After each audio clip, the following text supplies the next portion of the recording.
So guys, কেমন আছেন সবাই? আর সবাই আশা করছি ভালো আছে। আজকে তবে আমি অন্যদিন ফুড অর্ডার দিই, আর আজকের এতে ফুডেতে 80-90 টাকা এমনি চলে যায় ভেজে। তো আজকে ভাবলাম বিরিয়ানি খাবো।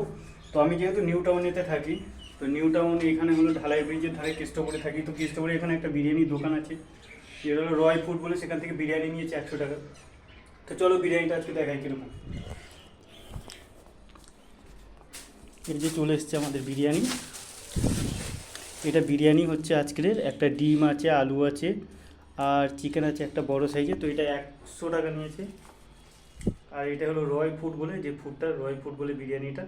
তো একদম আপনারা ওই ঢালাই ব্রিজের একদম কোণেতে রয় ফুড বলে পাবেন। আর বিরিয়ানিটা কোয়ান্টিটি অনেকটাই আছে, ডিমটাও আছে, আলু আছে, আর স্যালাড দিয়েছে। বেশি দেয়নি, অল্প পেঁয়াজ দিয়েছে। যাই হোক, স্যালাড দিয়েছে। আর চলো বিরিয়ানিটা আমি খেয়ে টেস্ট করি কেমন।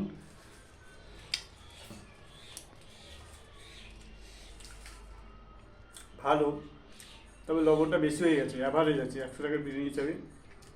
বিরিয়ানিটা খুব একটা ভালো নয়, লবণটা বেশি হয়ে গেছে বিরিয়ানিটা, যেটা সত্যি সেটা বললাম। তা চলো আমি লাঞ্চ করে নিই, আর তোমরাও লাঞ্চ করে নাও। আজকের মতো ভিডিও এই অবধি।